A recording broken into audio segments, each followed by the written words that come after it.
Salut la grande famille, c'est encore moi Rossi Bejo. Si tu es nouveau, tu es nouvelle sur ma vidéo, faut t'abonner sur ma chaîne YouTube, ma page Facebook, Instagram. N'oubliez pas de partager mes vidéos et aussi liker. Bref, la famille, voici une petite vidéo, oui, une petite vidéo de le Premier ministre Patrick Achi et aussi ils l'ont invité sur plateau télé, vraiment, où il y a eu vraiment des vérités, où il y a eu des révélations. Parce que à chaque fois, quand Laurent Gbagbo fait ses sorties, il dit non, moi j'avais déjà fait des projets, des troisième ponts, qu'ils ont nommé chose HKB, Harikona Bédié, oui, lui il dit c'est son projet. J'attends dans la bouche des gars, j'attends dans la bouche des vidéomans des PPAC qui disent non, que oui, tout ce qui papa doit réaliser, que c'est pour eux. Voici la vraie vérité. Écoutez très bien ce que le Premier ministre Patrick Achi va nous dire. Ça va nous encore, nous cultiver, ça va nous aider à mieux comprendre. Parce qu'il y a des gens, aujourd'hui, ils sont plus au pouvoir. Ouais, c'est moi qui ai fait ce projet-là. Ouais, c'est moi qui ai fait ce projet-là. On dit, ces projets-là même étaient déjà là, depuis 1900 combien. Moi, aujourd'hui, j'ai bien écouté la vidéo. Vous-même, vous allez écouter. Si je comprends très bien, le pont HKB, le Premier ministre a dit non que oui, la plupart des projets que papa doit réaliser, que aussi, il met aussi pour lui dedans. Mais la majorité, que c'était déjà tracé. Que c'est Félix Houphouët-Boigny qui avait déjà tracé. Et aussi, papa doit aussi, il est en train de mettre aussi pour lui. Il est en train de gérer pour lui dedans. Mais arrêtez de dire non que oui, c'est vous qui avez envoyé les projets là. Si on dit troisième pont, moi je peux dire HKB, moi je peux dire c'est Bédié. Parce que aussi, le Premier ministre Patrick Achi va donner la date où les gars voulaient commencer à faire en 1999. Et c'est là la guerre, il dit la guerre encore, le coup d'État s'est déclenché et puis ça arrivé là. Vous voyez? Donc arrêtez de dire non que oui, vous les PPACI, c'est vous. Oui, c'est Laurent Gbagbo qui a fait ça. Oui, c'est Laurent Gbagbo qui a fait ses projets. C'est Laurent Gbagbo qui a fait ceci. Vous allez rester dans Laurent Gbagbo, Laurent Gbagbo, Laurent Gbagbo, Roland Gbagbo a fait ça. Roland Gbagbo a fait ça. Roland Gbagbo, Laurent Gbagbo a fait ça. Jusqu'à vous allez rester dans le truc. Oui, il a fait ça, il a fait ceci, il a fait cela. Et avec ça, le pays ne va pas avancer. Je le dis haut et fort. Le pays ne va pas avancer dans ça. Parce que voici quelqu'un qui est en train de travailler pour la Côte d'Ivoire. Il se donne à fond. Il fait tout, il se donne même pour que au moins la Côte d'Ivoire puisse aller loin. Mais vous êtes là. Ah non, il y a un projet là. Oui, c'est pas Ado. Oui, c'est Gbagbo qui a fait ça. Tout ce qui est troisième pont, quatrième pont, cinquième pont. Oui, tout ça là, même tram, même chose, métro, tu vas venir là. C'est Gbagbo. Tout ce qui est bon chez vous, c'est bon. C'est vous. Mais arrêtez de jouer avec l'esprit des gens. Arrêtez de jouer avec l'esprit des gens qui sont perdus dans la nature. La famille, voici la petite vidéo. Écoutez très bien, vous allez mieux comprendre terre à terre. Il dit, vous allez comprendre aussi. Patrick, on dit, Afi Guessa. Afi Guessa était Premier ministre. Regardons ensemble la vidéo. Je vais commencer avec le ministre Patrick Achi. On a placé ce premier mandat du président Alassane Ouattara comme étant un mandat des infrastructures. Il y a eu le célèbre troisième pont, mais il y a aussi d'autres routes qui ont été construites. Et du côté de l'opposition, les gens estiment que c'était des projets prévus par Laurent Gbagbo. Alors vous êtes la personne indiquée, ayant été le ministre des infrastructures de Laurent Gbagbo. Dites-nous la vérité ce soir. Ces projets sont-ils vraiment des émanations de la politique du président Ouattara ou est-ce des vieux projets qui ont juste été réchauffés? Alors, il faut d'abord que vous sachiez une chose, c'est qu'un projet d'infrastructure, effectivement, il prend un certain temps à maturer, à être mis en œuvre. Les étapes principales sont relativement connues. On commence d'abord par faire des études. On commence d'abord par identifier les projets. Quand on les a identifiés, on fait des études. Quand on a fait des études, on recherche les financements. Quand on a trouvé les financements, on fait des appels d'offres, on choisit un adjudicataire, il démarre les travaux et puis il s'achève. Voilà donc le processus. En général, un certain nombre de ces projets datent déjà du président Houphouët. D'accord? Ce sont des projets, quand on vous dit par exemple une vision 2020 ou 2025, à l'intérieur, il y a un certain nombre de projets. Le problème n'est pas tant de rêver à des projets, de les identifier, mais d'arriver à les faire. Alors ici, la situation dans laquelle nous nous sommes trouvés, c'est que justement, un certain nombre de projets devaient être réalisés et un certain nombre de projets n'ont pas pu être réalisés. Parce qu'il ils ont été les études n'ont pas pu être faites, les études ont été faites, les montants n'ont pas pu être levés, etc. Mais l'une des caractéristiques, et c'était la grande force du président Houphouët, on le reconnaît à ça, on le reconnaissait à ça, c'est que c'est un bâtisseur, un homme de chantier. Un bâtisseur, c'est quelqu'un qui est soucieux de tous les grands projets d'infrastructure qu'il fait, qui les initie, qui visite les chantiers lui-même, de jour comme de nuit, qui modifie les choses, qui en est véritablement soucieux. Donc quand vous êtes ministre avec un président comme ça, les choses se passent très bien. Qui est capable, derrière vous, d'appeler des bailleurs de fonds, de mobiliser des ressources, parce qu'un ministre tout seul, il a des limites à sa capacité de le faire. Donc, le tout n'est pas d'y penser. Le tout est d'arriver à le faire et donner les moyens de le faire. C'est comme vous essayez de nous dire, avec vos permissions, M. Patrick Kachi, ce que vous essayez de nous dire, c'est que ces projets datent d'avant. Mais bien sûr. Voilà, mais bien sûr, quand on vous parle du pont de Jacquesville, mais il date depuis Grakadji, le président Philippe Yassé, ça fait 40 ans depuis qu'on a créé le canal et que le port a été créé, qu'il faut rétablir la continuité avec Jacquesville et qu'il faut faire ça. Donc il date. Si vous prenez l'autoroute de Bassam, il date. Si vous prenez le pont Henri-Conan Bédier, il date. Tous ces projets datent. Mais il date de quand? Parce que c'est là toute la polémique. Si je vous prends par exemple le pont Henri-Conan Bédier. Voilà, le pont Henri-Conan Bédier date donc d'il y a d'une vingtaine d'années. Et particulièrement ce projet-là, les études ont été faites. Les fonds ont été mobilisés. L'appel d'offres a été fait. L'entrepreneur a été trouvé. Et la pose de la première pierre a été faite en décembre 1999. Quelques jours avant les événements. Et à cause des événements, les financements, je dirais finalement, les bailleurs de fonds qui étaient dans ce financement, un ou deux sont partis assez rapidement et le bouclage n'a plus se faire, donc le projet s'est arrêté comme ça. Et c'est à ce moment-là que le gouvernement, Laurent Gbagbo est venu, avec d'ailleurs comme Premier ministre Afi, qui était mon Premier ministre. Le Premier ministre Afi, je l'écoutais d'ailleurs la dernière fois à la télé, ça me faisait rire, m'a jamais appelé pour me dire où en est le pont Henri-Conan Bédier. Enfin, où en est le troisième pont, c'est comme ça qu'on l'appelait. Est-ce que ça va démarrer? Ça ne va pas démarrer. Jamais, à aucun moment, pendant les 2 ans où il a été Premier ministre, il m'a posé une seule question sur le troisième pont. Vous étiez ministre. Alors, des infrastructures. Alors, deuxième, je continue. Attendez, on continue là. Ensuite, est venu le Premier ministre Seydou Diarra, il est parti. Quand le Premier ministre Seydou Diarra, on a commencé à en parler, mais la crise était telle que mobiliser des fonds était relativement difficile. Après les accords de Ouaga, lorsque le Premier ministre Soro est venu, le projet est revenu, on en a parlé, et puis on a commencé à trouver des financements. On a vu les bailleurs de fonds arabes, la BID en particulier, son guichet privé qui a accepté de financer. Puis au dernier moment, vers 2010, ils ont relâché le pied.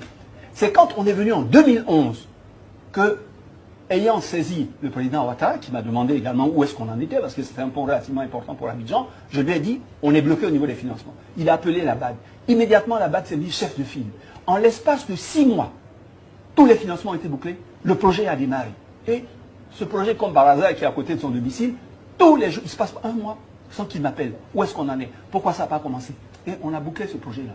Donc, si on me dit que ce projet a commencé, je dirais, pendant Babo et que... Bon, on arrête la plaie. Alors, sans vouloir... Les financements ont été bouclés. Après, on prend le pont de Béoumi, les financements ont été bloqués. Après, on prend le pont de Bassawa, les financements ont été bloqués. Après. Donc, vraiment, je suis j'ai entendu je me suis dit, vraiment, il a la chance d'avoir le journaliste en face de lui. Non, mais est-ce que Laurent Gbagbo vous a déjà appelé sur le pont une fois? Jamais. Jamais. On va aller sur une autre question.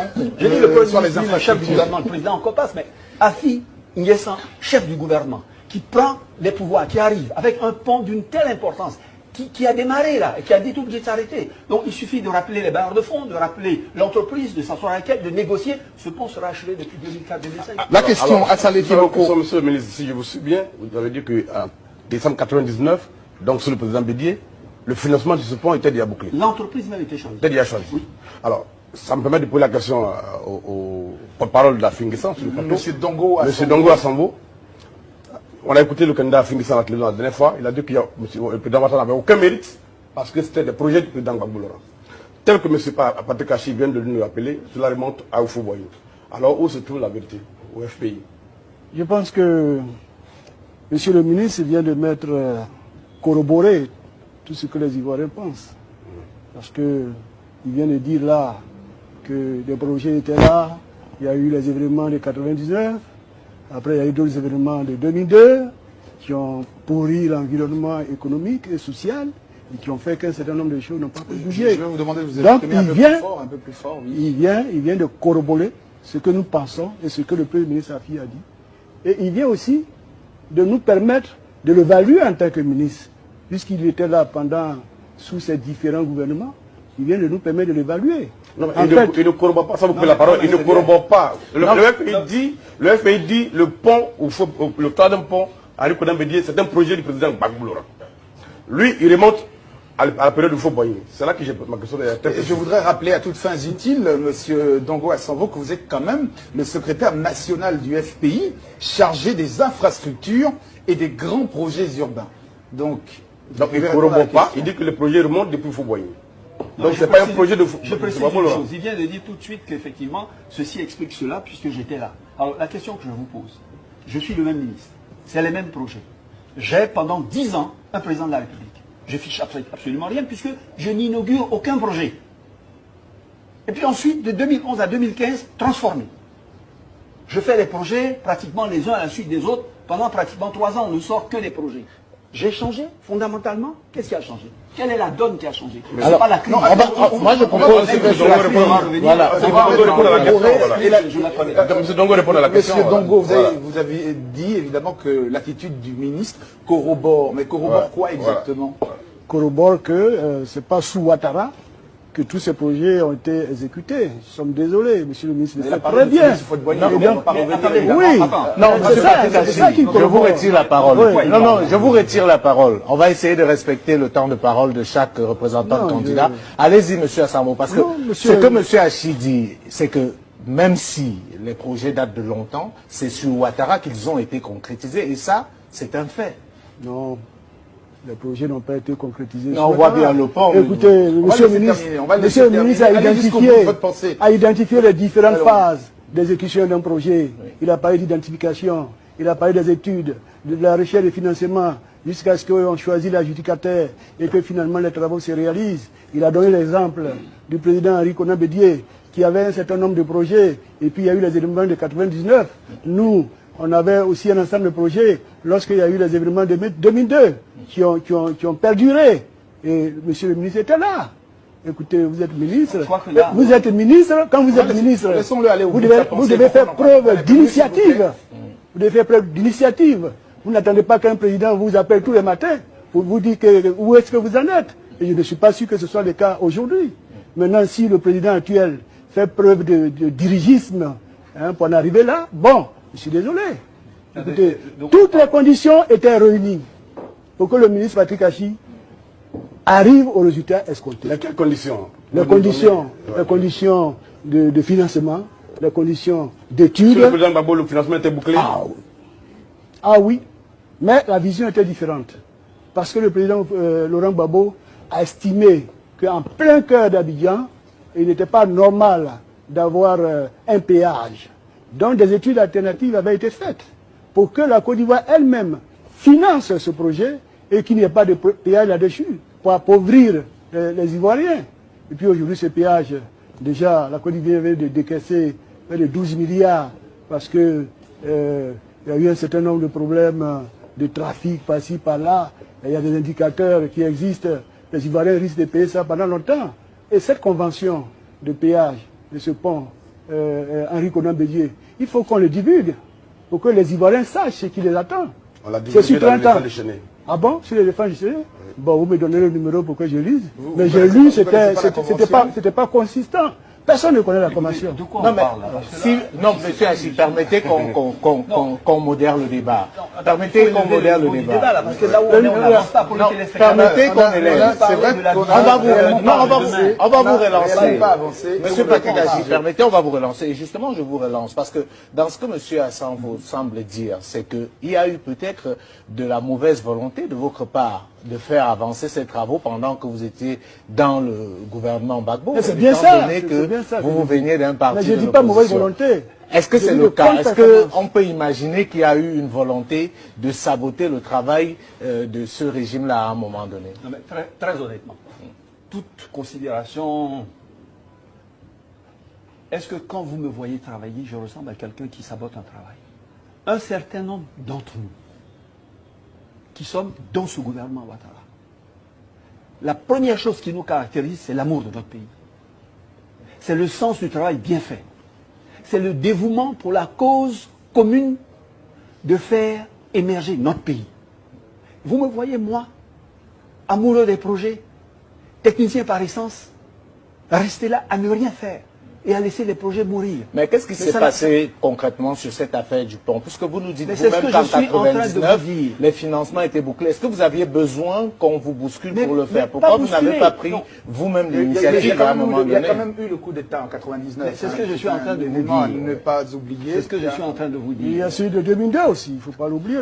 Voilà ce que je suis en train de vous dire. Quand un projet a démarré, et qu'il s'arrête alors qu'il a démarré, les modalités pour le faire reprendre sont beaucoup plus simples que si le projet n'a pas démarré.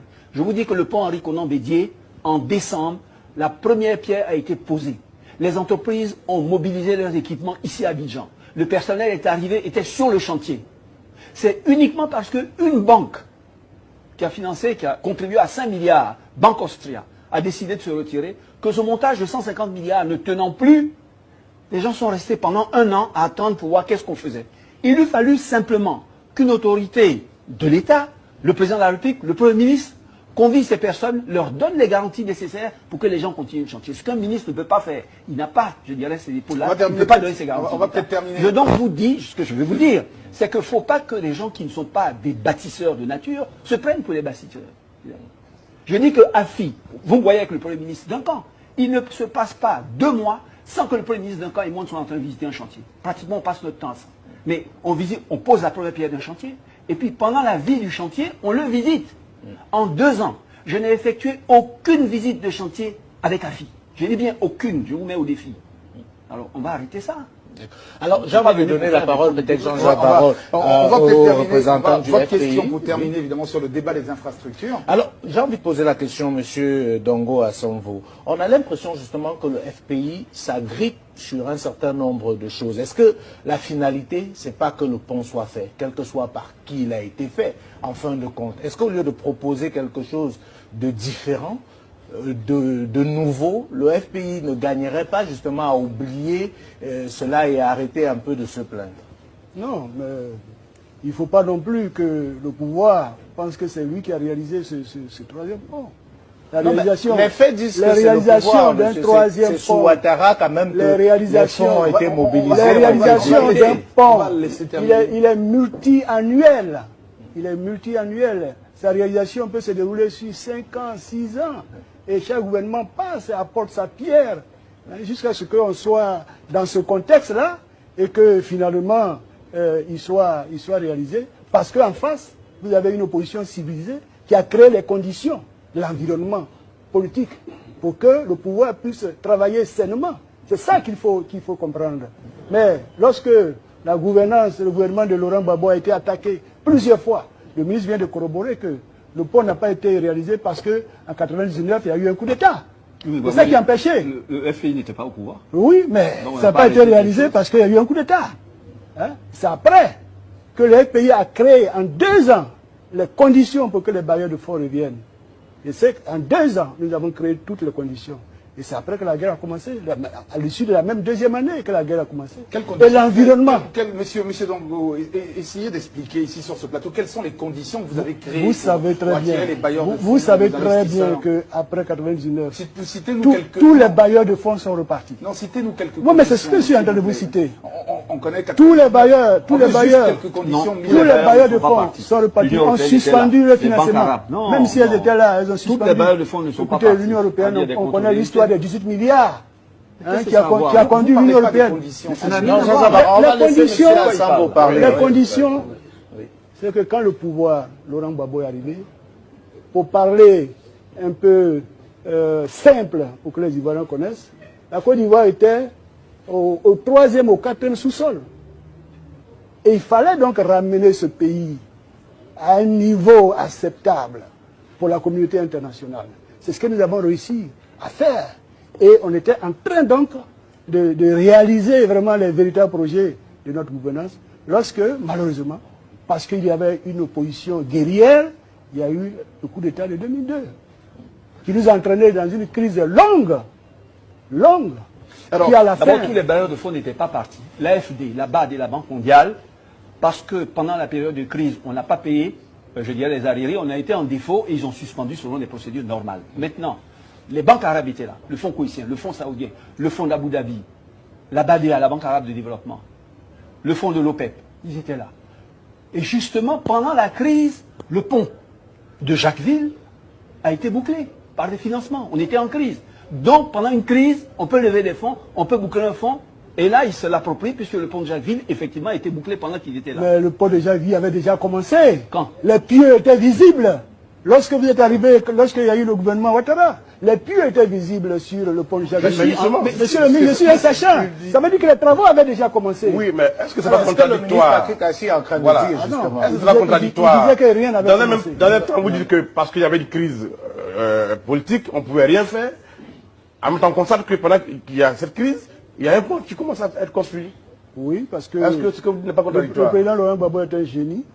Malgré cette crise-là, il a réussi quand même à faire... Mais justement, donc pourquoi le troisième pont n'a pas pu être réalisé pendant que... Mais parce qu'on avait un ministre qui s'est désintéressé. C'est pas le même ministre qui a eu le débat des travaux du pont Jacquesville?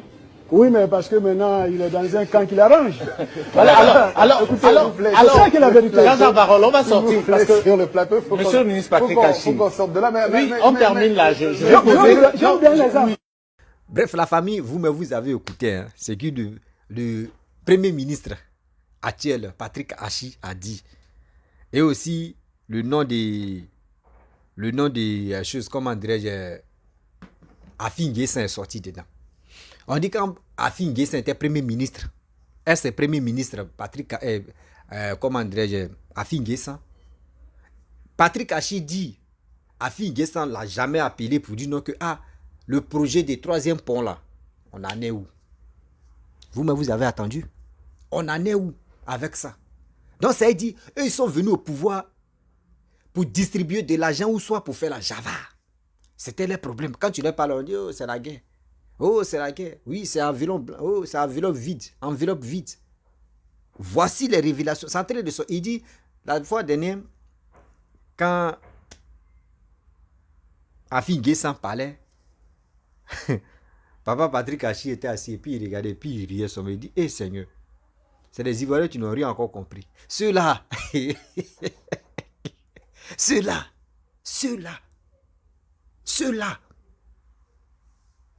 vous avez trouvé des projets, mais réalisez ces projets-là.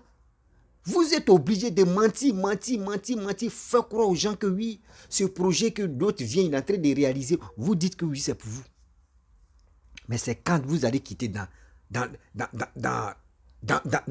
les bêtises comme ça.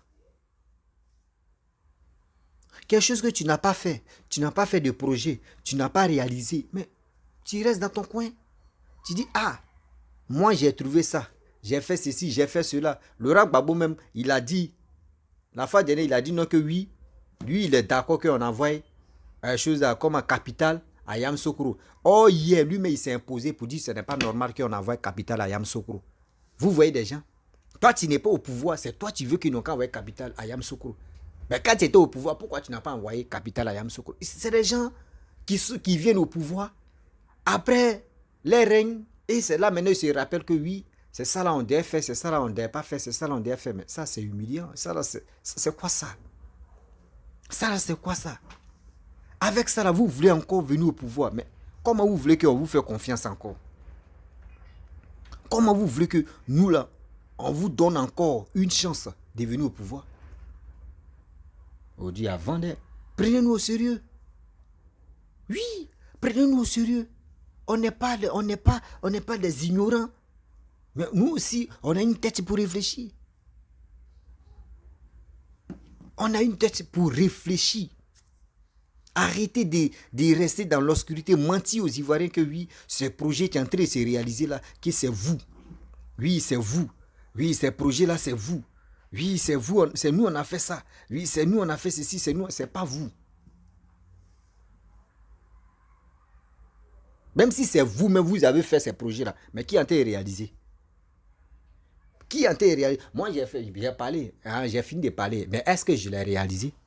Non, non, non. Tu as parlé et puis c'est fini. Tu as parlé, c'est comme quelqu'un qui a écrit des mots, des quoi là même en désert. Quand le vent siffle comme ça, vous, ou soit à côté de la plage, tu écris des mots là. Dès que l'eau vient, vague vient seulement là, c'est effacé. C'est ça qu'on appelle des projets qui n'ont pas de sens. C'est ça.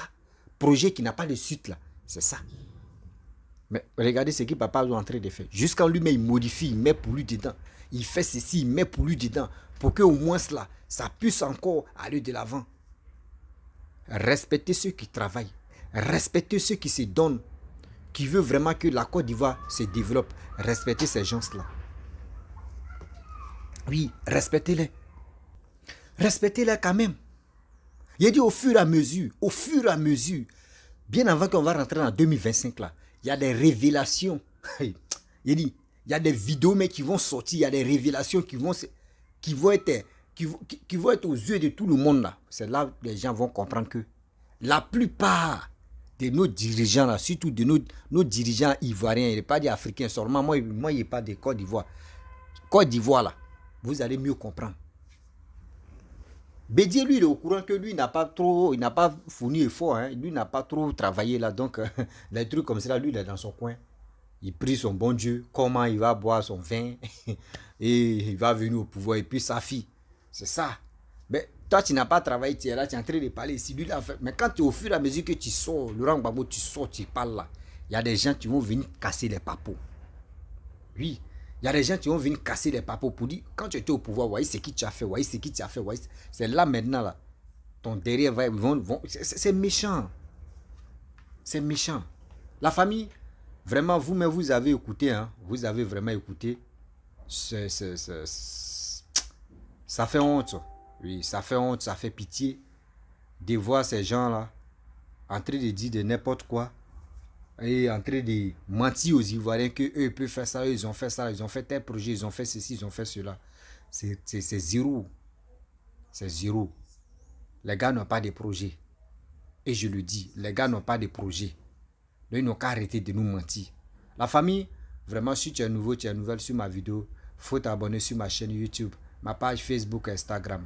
N'oubliez pas de partager mes vidéos et je vous dis à très bientôt. Ciao. Bisous. Seigneur.